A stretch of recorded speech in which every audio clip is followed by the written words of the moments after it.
Hello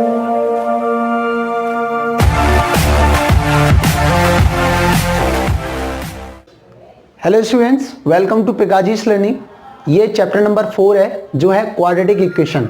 ठीक है, और इस पर जो भी बेस्ड वर्ड प्रॉब्लम वाले क्वेश्चन है उनको हम देखेंगे। ठीक है, तो लाइन बाय लाइन बहुत सारी वीडियोस आएंगी। ठीक है, ये एक इंट्रोडक्शन वीडियो है। इसमें केवल हम बात करने वाले हैं कि क्वाड्रेटिक इक्वेशन क्या होती है और कैसे हम एक क्वाड्रेटिक इक्वेशन को आइडेंटिफाई कर सकते हैं, मतलब उसको पहचान सकते हैं। ठीक है, तो यहाँ पर मैंने कुछ एल्जेब्रिक एक्सप्रेशंस लिए हैं जिनको आप भी पहचानो। ठीक है, और कौन सा एल्जेब्रिक एक्सप्रेशन एक क्वाड्रेटिक इक्वेशन है इसमें से वो आप मुझे कमेंट करके बता सकते हैं। ठीक है, तो यहाँ पर मैंने कुछ एल्जेब्रिक एक्सप्रेशन लिए हैं। ये एल्जेब्रिक एक्सप्रेशन एक क्वाड्रेटिक इक्वेशन हो सकते हैं, नहीं हो सकते, उनको हम देखते हैं। तो हमारा जो फर्स्ट एल्जेब्रिक एक्सप्रेशन है वो क्या है, 3x + 5। ठीक है, तो क्या ये क्वाड्रेटिक इक्वेशन होगा? तो ये एक क्वाड्रेटिक इक्वेशन नहीं है। ठीक है, क्यों नहीं है? क्योंकि सबसे पहली बार तो ये एक इक्वेशन ही नहीं है। क्यों? क्योंकि इक्वेशन में हमने देखा है कि इक्वेशन में 2 साइड्स होती हैं, left hand side and right hand side. ठीक है, तो इसमें तो केवल एक ही साइड है, तो यहीं पे बात खत्म हो जाती है कि ये एक क्वाड्रेटिक इक्वेशन नहीं होगा।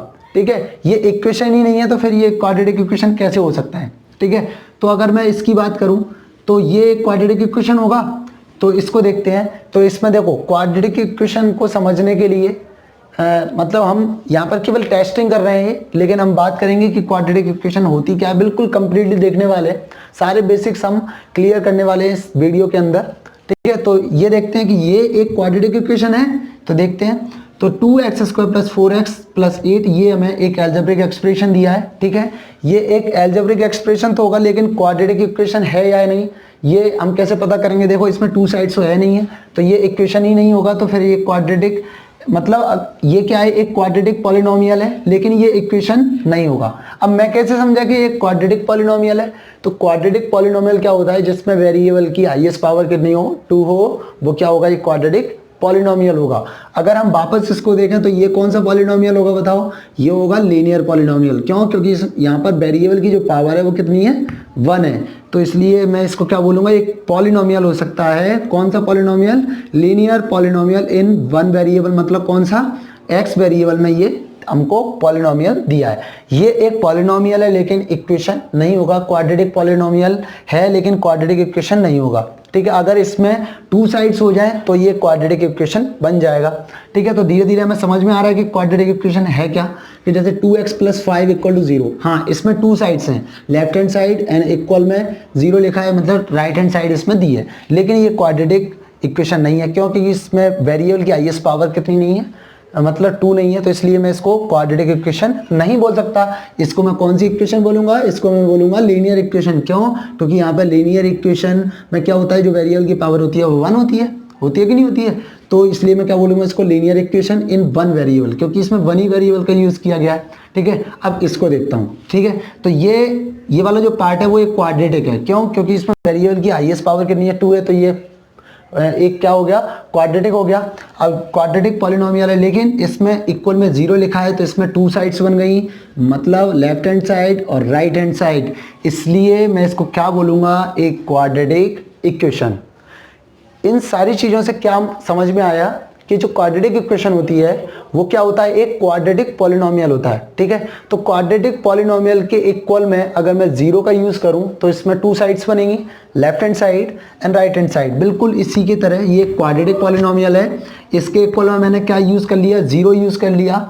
ठीक है, तो 0 यूज़ करने के बाद मुझे क्या मिल गया, एक ये किस में कन्वर्ट हो गई, एक ये क्वाड्रेटिक इक्वेशन में कन्वर्ट हो गई। क्यों? क्योंकि ये क्वाड्रेटिक पॉलिनोमियल था। अब ये इक्वेशन कब बनी, जब मैंने इक्वल में 0 ले लिया, तो इसमें 2 साइड्स हो गए, तो इसलिए ये क्या बन गई, एक इक्वेशन बन गई। मतलब इसको हम क्या बोलेंगे, एक क्वाड्रेटिक इक्वेशन। ठीक है, अब हम बात करते हैं अपने पॉइंट पर, वो कौन सा है कि व्हाट इज क्वाड्रेटिक इक्वेशन। मतलब क्वाड्रेटिक इक्वेशन क्या होती है, जिसमें वेरिएबल की जो पावर होती है वो क्या होना चाहिए, वो 2 होना चाहिए, और वो पॉलिनोमियल कौन सी वेरिएबल में होना चाहिए, या तो मतलब एक ही वेरिएबल में होना चाहिए, या तो x में हो सकता है, या y में हो सकता है, या z में हो सकता है। ठीक है, जो भी वेरिएबल होगी वो एक ही वेरिएबल होगी कि नहीं होगी, तो वो क्या हो जाएगा, क्वाड्रेटिक इक्वेशन हो जाएगा। ठीक है, तो अगर मैं इसको इस तरीके से लिखूं, जैसे 2y² 5y + 9 इक्वल टू 0। क्या ये एक क्वाड्रेटिक इक्वेशन है? यस, ये क्वाड्रेटिक इक्वेशन है, क्योंकि ये क्वाड्रेटिक पॉलिनोमियल दिया है कौन सी वेरिएबल में? y वेरिएबल में क्वाड्रेटिक पॉलिनोमियल दिया है, तो ये क्या हो गई? एक क्वाड्रेटिक इक्वेशन हो गई, और इसमें 2 साइड्स हमें दी है। ठीक है, तो ये हो गया क्या हमारा? Quadratic equation. ठीक है, अगर हम बात करें इसके स्टैंडर्ड फॉर्म की, मतलब एक क्वाड्रेटिक इक्वेशन हमें दिया कौन से रूप में दिया हो सकता है? ठीक है, तो इसके लिए हमें पता होना चाहिए इसका स्टैंडर्ड फॉर्म। स्टैंडर्ड फॉर्म का मतलब क्या होता है? तो इसको हम कैसे समझ सकते हैं कि standard form, standard form of quadratic equation, standard form of quadratic equation कैसे समझेंगे इसको? ये क्या होता है? ax² plus bx plus c, ये तो हो गया क्वाड्रेटिक पॉलिनोमियल। अब इसके इक्वल में क्या ले लूँ मैं? 0 ले लेता हूँ, तो क्या बन जाती है? क्वाड्रेटिक इक्वेशन हो जाएगी। ठीक है, तो इस तरीके से मैंने देखा कि क्वाड्रेटिक इक्वेशन क्या होती है, कैसे हम इसको आइडेंटिफाई करेंगे, ये इंट्रोडक्शन वीडियो थी। ठीक है, तो और हम इस पर अगर बात करें तो यहाँ पर देखो, जो क्वाड्रेटिक इक्वेशन है वो क्या है? ax² plus bx plus c equal to 0, ये हमारी क्वाड्रेटिक इक्वेशन है। अब इसमें a, b और c क्या है? a और b, c इंटीजर है। ठीक है, यहाँ पर कोई भी नंबर हो सकती है जो इंटीजर्स होते हैं। ठीक है, नेगेटिव हो, पॉजिटिव हो, 0 हो, तो और लेकिन यहाँ पर जो a वाला पार्ट है, a कभी भी 0 नहीं होगा। ठीक है, a कभी भी 0 नहीं होने वाला है। क्यों? क्योंकि a अगर 0 हो गया, a is not equal to 0, ये होगा तभी ये क्या होगी? ये क्वाड्रेटिक इक्वेशन होगी।